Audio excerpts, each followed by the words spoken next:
வணக்கம் உறவுகளே. இன்று இன்னும் ஒரு புதிய தகவல், அதுவும் கனேடிய அமைச்சரவை சம்பந்தமான சூடான தகவல். அதை இன்றே தந்துவிட வேண்டும் என்பதற்காக உடனடியாக உங்களுக்கு அடுத்த பதிவையும் தருகின்றேன். என்ன விடயம் என்றால், கனடாவினுடைய அமைச்சரவை, புதிய அமைச்சரவை மே 13, 2025 புதிய பிரதமர் மார்க் கார்னி அவர்களுடைய தலைமையிலே புதிய அமைச்சரவை அமைக்கப்பட்டு விட்டதாகிவிட்டது மே 13. அந்த வகையிலே இந்த அமைச்சரவையிலே என்ன சிறப்பியல்பு என்று பார்த்தோம் என்றால், தமிழ் பேசுகின்ற உறவுகளாக நாங்கள் பார்க்க வேண்டிய, பெருமைப்பட வேண்டிய விடயம், 2 தமிழர்கள் அந்த உயரிய அமைச்சரவையிலே இடம்பெற்றிருக்கிறார்கள். அவர்கள் யார்? எந்த பின்புலம் கொண்டவர்கள்? அவர்களுடைய கல்வி தராதரங்கள், அவர்கள் இதற்கு முன்னர் என்ன அமைச்சுக்களை பதவி வகித்தார்களா என்ற விடயங்களை பார்ப்பது தமிழர்களாகிய எங்களுக்கும் ஒரு பயனுள்ள விடயம், ஒரு புகழான விடயமாகும். ஆகவே முதலாவதாக பார்ப்போம் 2 நபர்கள். அந்த நபர்களுடைய பெயர்களை நான் இப்பொழுதே சொல்லிக் கொள்கின்றேன். முதலாவது நபர் தமிழர் அரசியலிலே ஈழத்தமிழர் சார்பான அரசியலை மேற்கொள்பவர், கனடா மண்ணிலே வந்து ஒரு மிகவும் பெயர் சொல்லக்கூடிய ஒரு அரசியல்வாதி, மதிப்பார்ந்த ஹரி ஆனந்த சங்கரி அவர்கள். இரண்டாம் அவருடைய தாய் தந்தையர்கள், அவர் இங்கே பிறந்திருந்தாலும் அவருடைய தாய் தந்தையர்கள் இந்திய பின்புலத்தை கொண்டவர்கள், அனிதா ஆனந்த் அவர்கள். இந்த 2 தமிழர்களும், தமிழ் பேசுகின்ற தமிழர்களும் இந்த புதிய அமைச்சரவையிலே, புதிய 45வது பாராளுமன்றம் அமைந்தது ஏப்ரல் 28 தேர்தலுக்கு பின்னர். அதன் பின்னர் அமைந்த இந்த புதிய அமைச்சரவையிலே 2 தமிழர்கள், அதுவும் முக்கியமான அமைச்சு பதவிகளில் அமர்த்தப்பட்டு அழகு பார்க்கப்பட்டிருக்கிறார்கள். அவர்கள்தான் அதற்கு பொருத்தமான நபர்கள் என்று இந்த கனேடிய தேசம் அங்கீகரித்து அவர்களுக்குரிய அந்த நியமனத்தை, இன்று சத்திய பிரமாணத்தை வாங்கியிருக்கிறது. வாருங்கள் பதிவுக்குள் செல்வோம். மீண்டும் வணக்கம் உறவுகளே. முதலாவது நபர் உங்களுக்கு சொல்ல தேவையில்லை, ஈழத்தமிழர்களுக்கு பரிச்சயமான ஒருவர். ஈழத்திலே பிறந்தவர், அதாவது வந்து யாழ்ப்பாணத்திலே 1973ஆம் ஆண்டு இலங்கையிலே யாழ்ப்பாணத்திலே பிறந்தவர். அவருடைய இன்றைய பெயர் ஹரி ஆனந்த சங்கரி அவர்கள். அவர் உங்களுக்கு தெரியும், தமிழர் விடுதலை கூட்டணியினுடைய தலைவராக விளங்குகின்ற மதிப்பார்ந்த ஆனந்த சங்கரி ஐயா அவருடைய மகனாவர். அவர் இன்றைக்கும் ஆனந்த சங்கரி ஐயா அவர்கள் உயிருடன் அங்கே இருக்கின்றார், தமிழர் விடுதலை கூட்டணியினுடைய தலைவராக.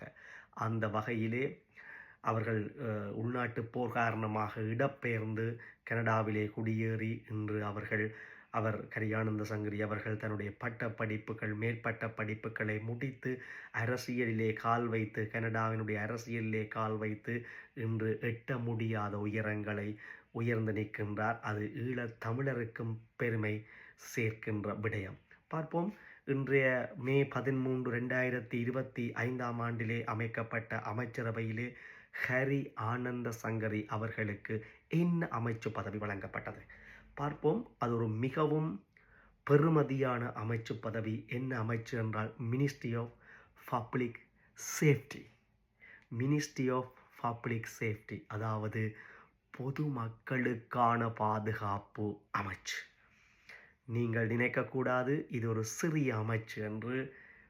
மிக முக்கியமானதும் மிக நுணுக்கமானதுமான அமைச்சு.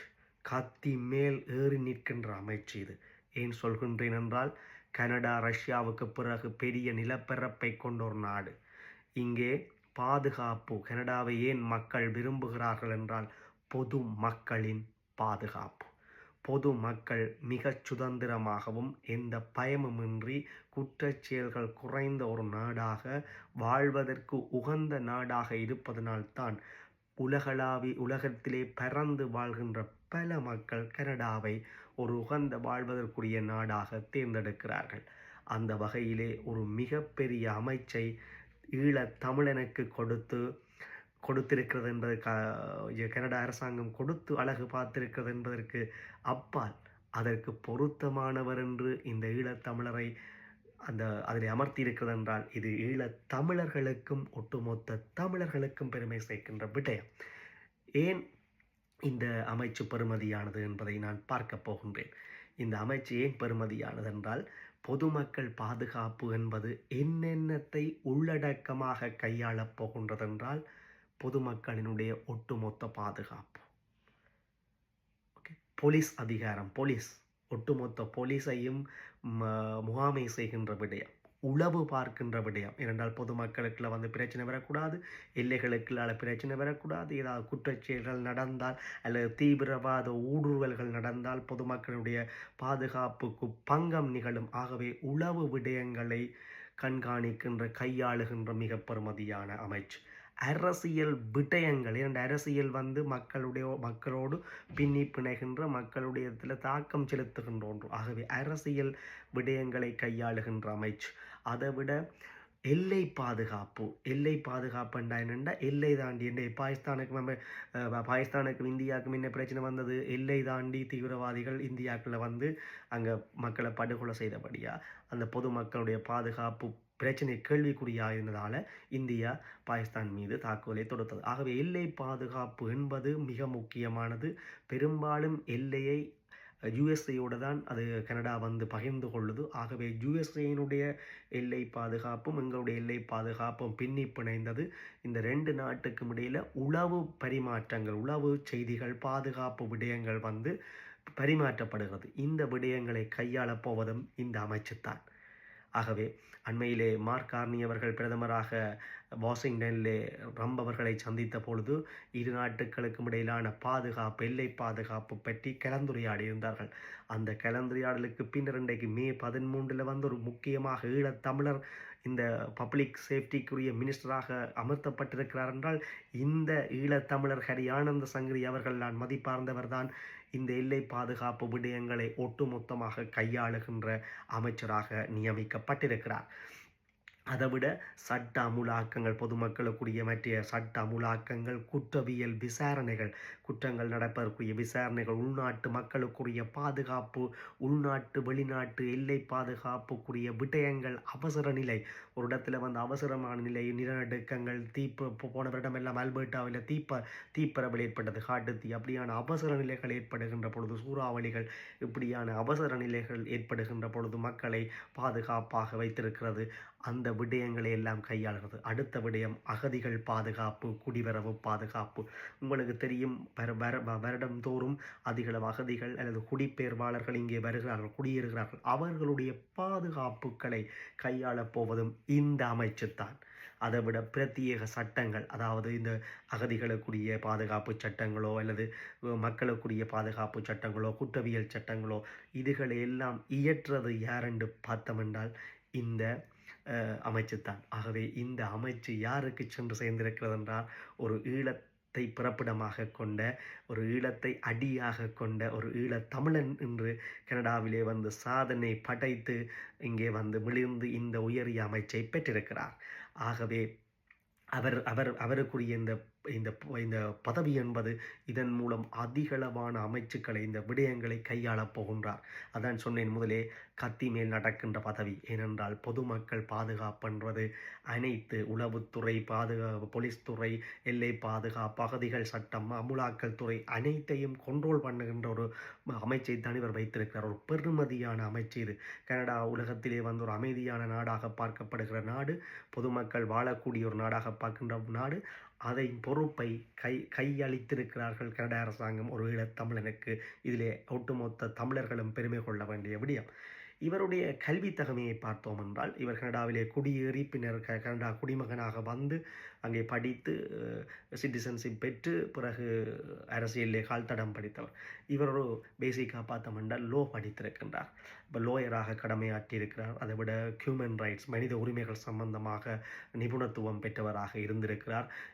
இவ்வாறு பிறகு பைய அவருடைய அரசியல் விடயங்கள், நடவடிக்கைகள், மனித உரிமைகள் மூலமாக நகர்ந்து அப்படியே போய் அரசியலிலே கால் பதித்து இன்றைக்கு ஸ்காப்ரோ ருஷ்பாக் அந்த இடத்திலே தொகுதியிலே வந்து லிபரல் கட்சியினுடைய சார்பாக அவர் தொடர்ச்சியாக லிபரல் கட்சியை பிரதிநிதிப்படுத்துகின்ற ஒருவர்.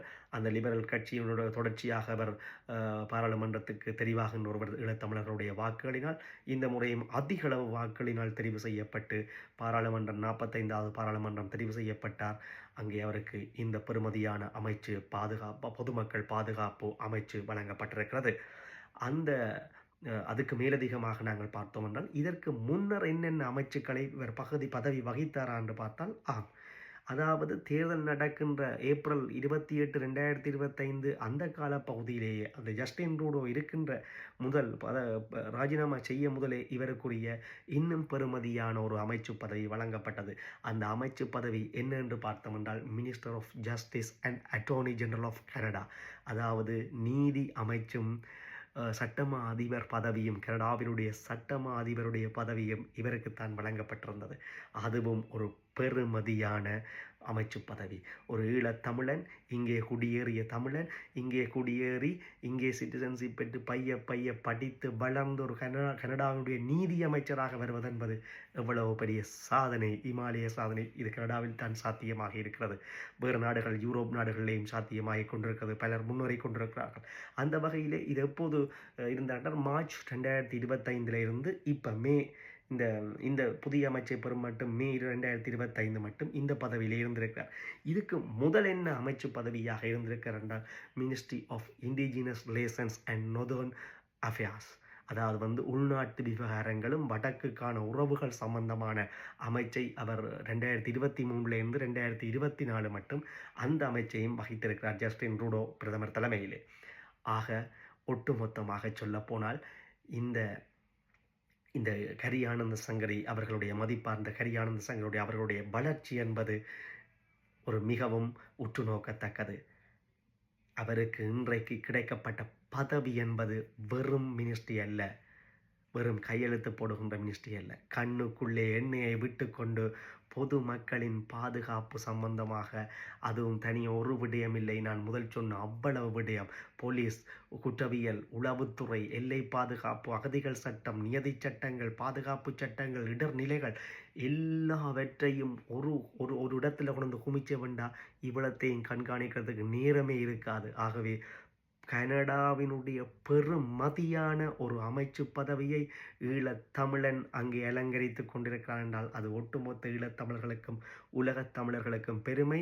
அதைவிட எங்களுக்கெல்லாம் எவ்வளவு அங்கீகாரங்களை தருகிறார்கள். அரசியல்லையும் மினிஸ்டர் போஸ்ட்லையும் இன்றைக்கு ஈழதேசத்தில் ஒரு மினிஸ்டராக வர முடியாது, ஒரு ஜனாதிபதியாகவே வர முடியாது. அப்படித்தான் அரசியலமைப்பு சட்டத்தை இப்போவும் வச்சிருக்கிறார்கள். அந்த நேரத்தில் இப்படியெல்லாம் வந்து முன்னேறி கொண்டு வர்ற நாடாக கனடா இருக்குது. இங்கே எந்த வேறுபாடும் பார்க்கிற, நீ தமிழன், நீ வந்து இந்த நாட்டவன் அந்த நாட்டவன் என்று. ஆகவே திறமை இருந்தால் முன்னேறலாம். இப்படித்தான் இலங்கையும் வர வேண்டும். யாரும் ஜனாதிபதியாக வரலாம், யாரும் பிரதமராக வரலாம், யாருமே வந்து சட்டமா அதிபராக வரலாம், யாருமே சுப்ரீம் கோர்ட் ஜட்ஜாக வரலாம் என்றெல்லாம் இருந்தால்தான் அந்த நாடு இலங்கையும் சுபீட்சம் அடையும். ஆக ஒரு ஈழத்தமிழன் வந்து இதை சாதனை படைத்திருக்கிறார். அவருக்கு வாழ்த்துக்கள் எங்களுடைய ஈழத்தமிழர் சார்பாகவும் கனடா தமிழ் மக்கள் சார்பாகவும் வாழ்த்துக்கள். ஒரு மிகப்பெரிய பொறுப்பு, சாதித்து காட்டுவீர்கள் என்று நம்புகிறோம். சாதிப்பீர்கள், அது உங்களுடைய திறமை எங்களுக்கு தெரியும். அடுத்த விடயம், இன்னும் ஒரு தமிழர், அனிதா ஆனந்த் அவர்கள். அவரை பற்றியும் நான் சொல்ல வேண்டும், ஆனால் பதிவு நீண்டுவிடும். அதற்காக நான் உடைக்கப் போகின்றேன். முதலாவது தமிழர் ஹரி ஆனந்த சங்கரி ஐயா அவர்களை பற்றி இந்த பதிவு இருக்கட்டும். அடுத்த தமிழர் அனிதா ஆனந்த் அவர்கள் அம்மையார் பற்றி அடுத்த பதிவினூடாக சந்திப்போம். பிரயோசனமான தகவல்களை நீங்கள் கேட்பதற்கும் அறிவதற்கும் மற்றவர்களுக்கு பகிர்ந்து கொள்வதற்கும் இந்த நாட்டு நடப்புகளை அறிந்து கொள்வதற்கும் தயவு செய்து பின்தொடருங்கள். யூடியூப் சேனலை வந்து சப்ஸ்கிரைப் பண்ணி வைத்திருங்கள். நன்றி, வணக்கம். மீண்டும் ஒரு நல்ல பதிவினூடாக சந்திப்போம்.